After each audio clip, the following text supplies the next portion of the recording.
When you buy your home with one or more people, you have an important choice to make. Do you register as owning all of the home as a joint tenant or a portion of the home as a tenant in common?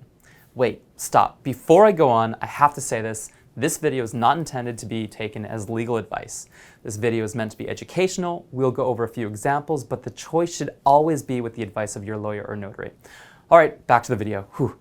So, many people are unaware of the choice or wonder what the difference is between joint tenancy and tenants in common, and whether or not reviewing the type is important. Just as stated before, in a joint tenancy, each person or people or co-owners, and there can be more than two, own the whole property. However, if two or more people want to own a property and they register their ownership as a tenant in common, then they can tell their lawyer or notary how much each person owns of that property. All of the ownership shares or percentages of the property must equal 100%. For example, if you're purchasing an investment property with your sibling, but you put in 75% of the down payment and your sibling puts in 25%, and you both agree that you can go on title that you're registering 75% of the property and your sibling registers 25%, that is your ownership stake. In making this choice of registering in tenants in common versus joint tenancy, it all depends on what the intended use of your property is and what the long-term goals and plan is. Some, but not all considerations are equity and ownership, for tax purposes in three ways: the right of survivorship, capital gains, and property transfer tax exemptions, and asset control. First, we'll go over equity of ownership. Just in the example previously, if you purchase a home as an investment with other people, you want to register your interest as a tenant in common. This way, when you sell your property, each person would get the equity portion that they're entitled to. In the other case, 75% to you and 25% to your sibling. Now for the big one, tax purposes. First, we'll discuss right of survivorship in joint tenancy. The right of survivorship is when one owner passes away and the surviving owner or owners automatically absorb the deceased owner's share of the property. If there are more than two owners, this continues down the line until the last person is the sole owner.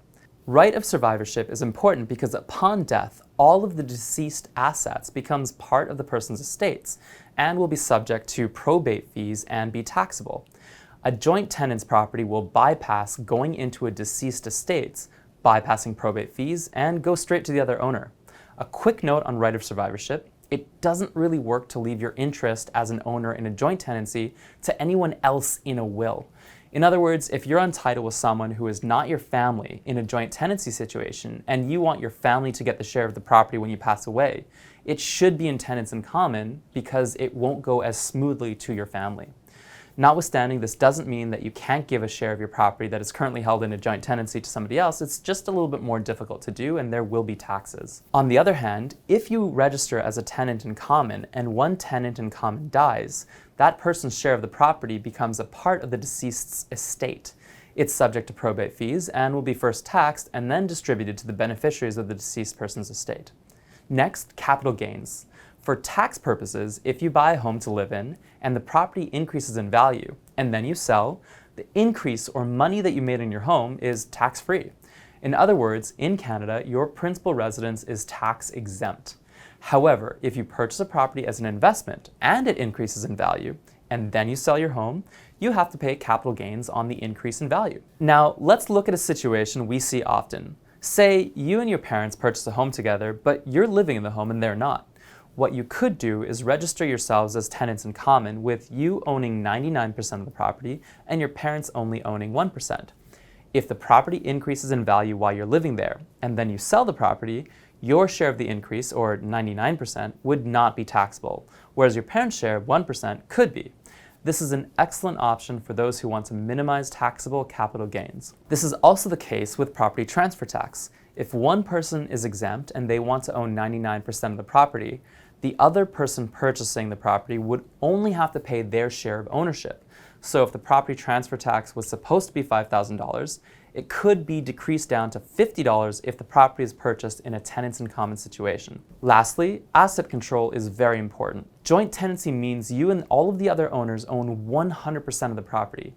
Each owner would require the other owner to sign off on any changes to that property or title. On the other hand, with tenants in common, an owner owns their share, just like how you would own a share of a company, with each owner actually being able to sell their share without any other owner's permission. This is generally not done, but it's possible and we have seen it before. One final note, again, this information is not supposed to be taken as legal advice, and everything I just mentioned doesn't take into account how your decision may affect your mortgage.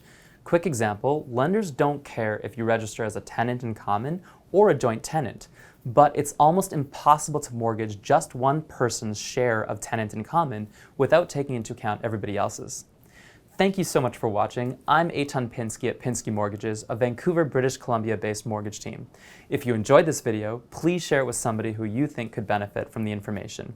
And if you ever have any home financing questions, don't hesitate to contact me or any one of our amazing team members.